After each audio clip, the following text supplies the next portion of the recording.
سر السلام علیکم. وعلیکم السلام یاسر صاحب. اچھا ہوا یہ کہ پچھلے دنوں میری نظر سے آپ کی ایک ویڈیو گزری اور میں ڈرائیو کر رہا تھا. تو اکثر یہ ہوتا ہے کہ میں جب ڈرائیو کرتا ہوں تو میں کوئی ویڈیو پلے کر لیتا ہوں. تو وہ ویڈیو پانی پہ تھی.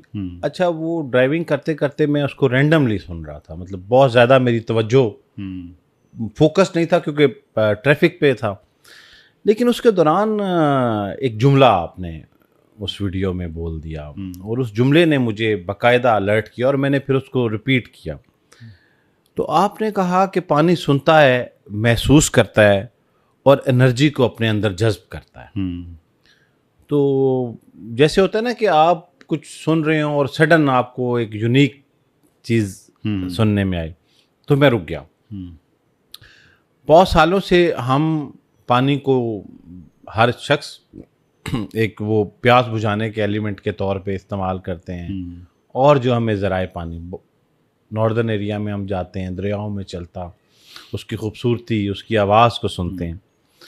لیکن وہ پہلو جو اس ویڈیو میں آپ نے پانی کا جب بیان کیا تو وہ بہت منفرد تھا. تو میں نے کہا کہ اس کو لے کے میں ضرور جو ہے وہ ڈاکٹر صاحب سے ڈسکشن کروں گا, اور ایک عام ذہن جس طرح پانی کے بارے میں سوچتا ہے وہ اس سے مختلف اینگل ہے.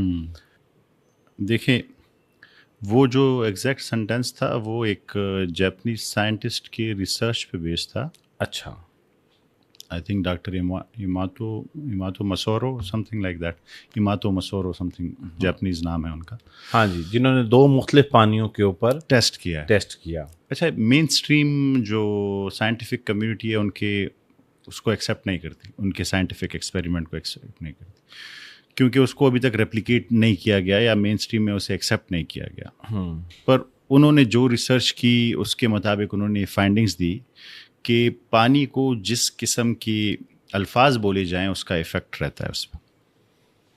نیگیٹو کا نیگیٹو ایفیکٹ ہوتا ہے اور بری شیپس بنتی ہیں, اور پازیٹیو کا پازیٹیو ایفیکٹ رہتا ہے. صحیح. تو یہ انہوں نے, وہ جاپنیز سائنٹسٹ نے ایک ریسرچ کی اور اس کے بیسس پہ انہوں نے کہا کہ پانی فیل کرتا ہے, محسوس کرتا ہے اس انرجی کو, نیگیٹو انرجی کو نیگیٹو اور پازیٹیو انرجی کو پازیٹیو. پر جیسے میں نے کہا کہ مین اسٹریم سائنس میں چونکہ اسے ایز سچ ایکسیپٹ نہیں کیا جاتا, کیونکہ اسے ابھی تک ریپلیکیٹ نہیں کیا گیا بار بار. کیوں نہیں کیا گیا, کیوں ایکسپیریمنٹس نہیں کیے گئے, وہ ایک الگ ڈسکشن ہے. پر ہمارے لیے یاسر صاحب, ابھی آپ نے پانی پیا تو آپ نے کلمہ پڑھا ہوگا. بالکل. کیوں پڑھا؟ کیونکہ ہمیں بتایا گیا ہے, سنت ہے حضرت محمد صلی اللہ علیہ وآلہ وسلم, بالکل, کہ پانی پینے سے پہلے کلمہ پڑھیں. ہاں جی. تو ہمارے لیے تو بہت سامنے اس کی ایک ایگزامپل موجود ہے. پر پانی کو اگر آپ قرآن کریم کے کنٹیکس میں بھی دیکھیں تو آپ کو بہت مسٹیریس چیز لگے گی پانی. آپ نے آب زمزم کے بارے میں کبھی سوچا ہے؟ حضرت ابراہیم علیہ السلام اللہ کے حکم پہ اپنی زوجہ کو, اپنے شیرخوار بچے کو عرب کے صحرا میں, تپتے صحرا میں چھوڑ کے جاتے ہیں. وہ بلاتے بھی ہیں تو مڑ کے نہیں دیکھتے, اللہ تعالیٰ کا حکم ہے. اور اللہ تعالیٰ انہیں کس تحفے سے نوازتے ہیں؟ زمزم سے, زمزم کے پانی سے. مکہ جیسی جگہ میں جہاں پانی کا نام و نشان نہیں ہے, ایک ایسا پانی کا ذریعہ نکل آیا جو ابھی تک چل رہا ہے, جس سے اربوں لیٹر پانی نکلتا ہے, وہ ختم نہیں ہوتا.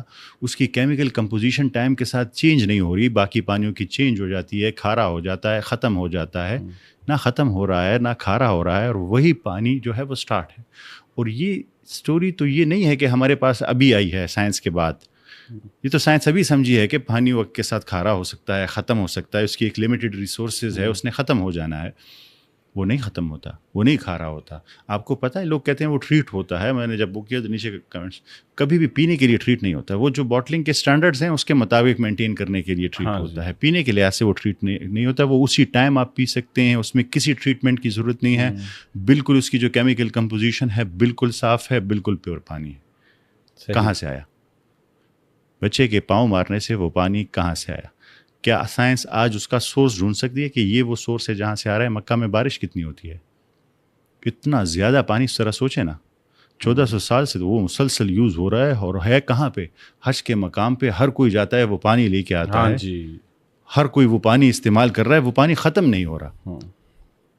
مطلب دنیا میں کوئی مسلمان ایسا نہیں جو حج پہ گیا ہو زمزم کا پانی یا ساتھ نہ آیا ہو یا پیا نہ ہو، اور ہر سال عمرے پہ حج پہ زمزم کیوں نہیں ختم ہو رہا؟ اور ہمیں بتایا گیا تھا کہ یہ آیا کیسے ہے، اس کے روٹس کو، اس کے سورس کو ابھی تک ہم ٹریس کر سکیں؟ نہیں. گرینائٹ کی چٹانیں ہیں، ان کی دراڑوں میں سے آ رہا ہے، نیچے کہاں سے آ رہا ہے ہم ٹریس نہیں کر سکتے. پانی کہاں سے آ رہا ہے؟ پھر آپ حضرت موسیٰ علیہ السلام کی اور ایک شخص کی ملاقات سورہ کاف میں جب ہوتی ہے، جسے تفاسیر نے پھر حضرت خضر کے نام سے پہچانا ہے، وہ ایک ایسی جگہ پہ انہیں ملنا تھا جہاں پہ ان کی مچھلی، اب ذرا سنیے گا، یہ مشکلات قرآن میں سے ہے، بڑا امپورٹنٹ.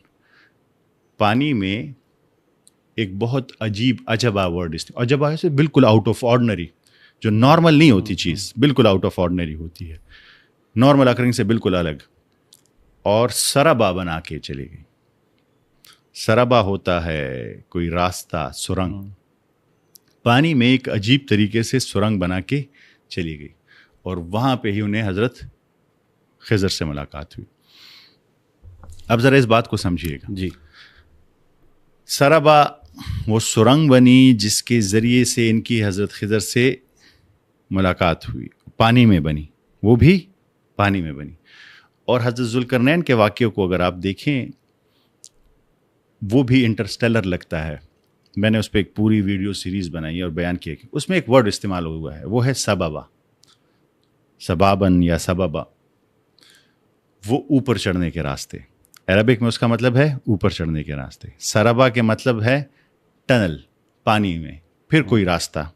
یعنی یہ کوئی ڈفرنٹ ڈائمینشن کے جرنیز لگتے ہیں دونوں، جن کے لیے کچھ راستے استعمال ہوئے ہیں. اور اس کنٹیکس میں جو چیز استعمال ہوئے وہ پانی استعمال ہوا ہے دوبارہ. پھر آپ جب قرآن کریم پڑھتے ہیں اور سورہ انبیاء کی آیت نمبر 30 پڑھتے ہیں تو آپ کو پتہ چلتا ہے کہ اللہ تعالیٰ فرما رہے ہیں کہ ہر زندہ چیز کو پانی سے پیدا کیا گیا ہے. تو قرآن کریم کے ہر ڈفرنٹ کنٹیکس میں جب بھی آپ اسے اسٹڈی کرتے ہیں، اب حضرت موسیٰ علیہ السلام کا پانی سے بہت گہرا رشتہ تھا. آپ نے اس ویڈیو میں ایک ذکر کیا کہ جو پانی ہے یہ پورٹلز کا کام کر سکتا ہے. یہ ایک ڈائمینشن سے دوسری ڈائمینشن میں انفارمیشن پہنچانے کا سورس ہو سکتا ہے، پاسبلٹی ہے. بنیاد پہ کیسے؟ دیکھیں، پانی پہلے تو اس سے پہلے ایک اور چیز کو سمجھنا ہوگا، اسپیس ٹائم کو سمجھنا ہوگا. اسپیس ٹائم کیا ہے؟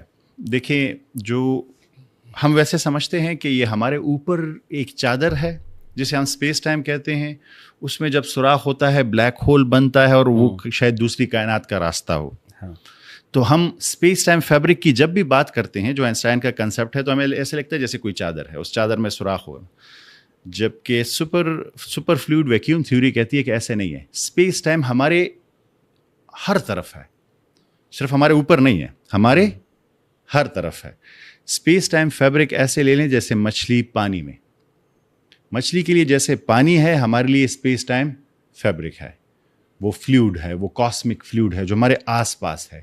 اس کاسمک فلوئڈ میں سوراخ ہوگا تو دوسری ڈائمینشن کا، دوسری کائنات کا راستہ بن سکتا ہے. اور وہ راستے دو قسم کے ہو سکتے ہیں. ایک وہ راستہ جس میں آپ اسی کائنات میں ایک جگہ سے دوسری جگہ جا سکیں، جسے آئنسٹائن روزن برجز کہتا ہے، ورم ہولز کہتا ہے، کہ اس کائنات میں اسپیس ٹائم فیبرک کو آپ کپڑے کی طرح فولڈ کر سکتے ہیں. جب آپ اسے فولڈ کریں گے تو دو دور کی جگہ ایک جگہ مل سکتی ہے.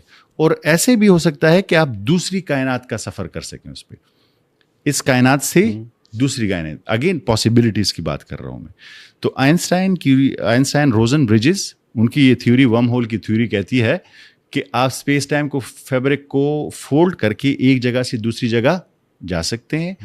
اور black hole, Stephen Hawking, quantum physics سے ہمیں پتہ چل سکتا ہے کہ وہ دوسری کائنات کا راستہ ہو سکتا ہے، ایک پورٹل ہو سکتا ہے. چونکہ کوئی گیا نہیں اب تک، نہ جا سکتا ہے ابھی تک، پاسبلٹی نہیں ہے، تو ہم لوگ فور شور یہ بات نہیں کر سکتے. پر جتنی تھیوریز ہیں وہ یہ بات کرتی ہیں. اب میں نے آپ کو سمجھایا کہ یہ اسپیس ٹائم صرف آسمان میں نہیں ہے، اسپیس ٹائم فیبرک ہمارے آس پاس ہے. تو بلیک ہول چونکہ اس پہ اتنا زیادہ